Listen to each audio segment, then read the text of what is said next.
ఇది unit 2 topic అనమాట, linear congruential method అనేసి. ఇది కూడా ఇంపార్టెంట్ యాక్చువల్లీ, చాలా ఈజీ యూనిట్ 2 ఇది. సో వాళ్ళు క్వశ్చన్లో కొన్ని, ఇది మన formula X of I plus 1 equals to X of I into A plus C mod M అనమాట. మన మెయిన్ ఏమైందంటే ఈ మెథడ్ యూజ్ చేసి మనం ర్యాండమ్ వాల్యూస్ అనేది జనరేట్ చేయాలి. సో మనకి క్వశ్చన్లోనే ఇస్తారనమాట, లైక్ ఎన్ని జనరేట్ చేయాలి అనేసి. ఇది క్వశ్చన్, కొన్ని వాల్యూస్ ఇచ్చిండ్రు, ఎక్స్ ఇక్కడ చెప్పేసిన చూడు. Using this method obtain 10 random numbers where x0 equals 32, a equals to 87, m equals to 25, c equals to 9 అని ఇచ్చినారు.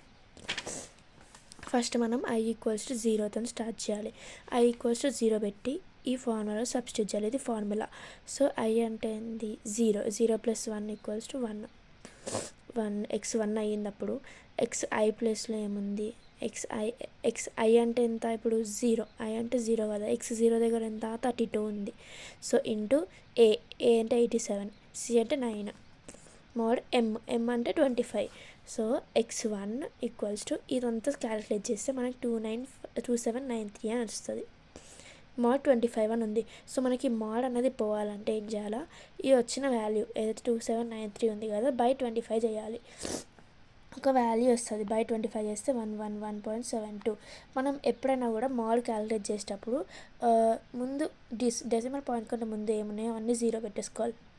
డెసిమల్ తర్వాత ఉన్నవి మనం కన్సిడర్ చేయాలన్నమాట. సో ఇప్పుడు మన ఆన్సర్ ఎంత 0.72 వచ్చింది ఇక్కడ. సో 0.72 ఇంటూ 25 చేయాలి. మోడ్ 25 ఉంది కాబట్టి ఇంటూ 25 చేస్తే x1 ఈక్వల్స్ టు ఒక వాల్యూ వస్తుంది నీకు. సో x1, x2, x3 అట్లా x10 వరకు క్యాలిక్యులేట్ చేయాలి. వాళ్ళు 10 నెంబర్స్ అడిగినారు కాబట్టి. i ఈక్వల్స్ టు 0 అయిపోయింది. Next step i equals to 1. So i plus 1 కదా, ఎక్స్ ఆఫ్ i ప్లస్ 1 అంటే x2. ఇప్పుడు ఏం చేయాలి క్యాలిక్యులేట్ అంటే, ఈ ఫార్ములాలో xi అని ఉంది కదా, xi అంటే i అంటే ఎంత 1. సో x1 వాల్యూ ఎంత 18. మనం ముందు ఏ వాల్యూ వస్తుందో అదే ఇక్కడ రాసుకోవాలి. ఇవన్నీ సేమ్ 87 ప్లస్ 9 మోడ్ 25. ఇదంతా క్యాలిక్యులేట్ చేస్తే ఇదొక వాల్యూ వస్తుంది. సో మోడ్ 25 ఉంది కాబట్టి 1575 బై 25 చేస్తే ఇదొకటి వస్తుంది 63.0. మనం ఏం చేస్తాము, ఈ డెసిమల్ కంటే ముందు ఉన్నాయి అంతా 0 పెట్టేసుకొని పాయింట్ దీని తర్వాత డెసిమల్ తర్వాత ఉన్నదే మనం కన్సిడర్ చేస్తాం. సో 0.0 వచ్చింది. 0.0 ఇంటూ 25, అప్పుడు ఆన్సర్ ఎంత వస్తుంది 0 వస్తుంది. 0తో మల్టిప్లై చేస్తే 0 వస్తుంది. ఓకే, x2 వాల్యూ మనకు వచ్చేసింది. సో ఇప్పుడు next step i equals 0 1 2, i equals to 2. ఇప్పుడు ఎంత 2 ప్లస్ 1 కదా, ఇక్కడ 2 ప్లస్ 1 చేస్తే ఈక్వల్స్ టు 3, x3 అవుతుంది. ఇప్పుడు x2 వాల్యూ మనం i ఈక్వల్స్ టు 2 కాబట్టి x2 వాల్యూ అంటే మనం ముందు వచ్చిన వాల్యూ ఇక్కడ పెట్టుకుంటాము ఇంటూ 87 ప్లస్ 9. సో ఇంతే వస్తుంది. లాస్ట్ ఇది క్యాలిక్యులేట్ చేస్తే 9 వస్తుంది. 0 ఇంటూ 87 ఎంత 0 ప్లస్ 9 మోడ్ 25, 9 బై 25 చేస్తే 0.36 వస్తుంది. ఇక్కడ మనకి డెసిమల్ కంటే ముందు ఆల్రెడీ 0 ఉంది కాబట్టి 0.36 అనేది తీసేసుకుంటాం మనము. ఇంటూ 25 చేస్తే ఇది వస్తుంది. ఓకే, దాంట్లో మొత్తం చెయ్యాలి.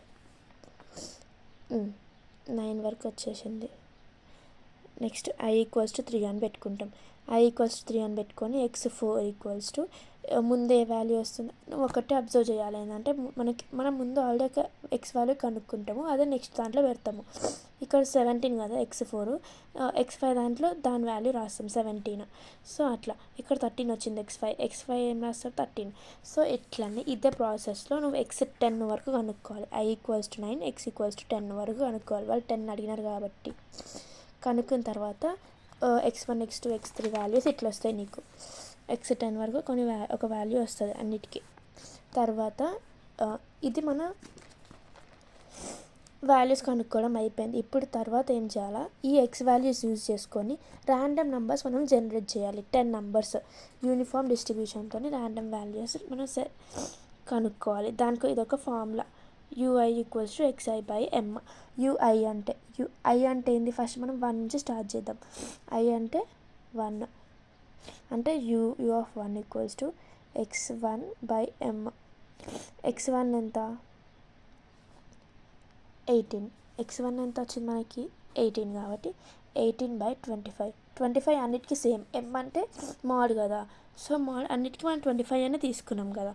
So 18/25, 0/25. x1, x2, x3 values అన్నీ రాసుకోవాలి పైన, కింద అన్నిటికీ 25 వస్తుంది ఈ క్వశ్చన్కి మాత్రమే.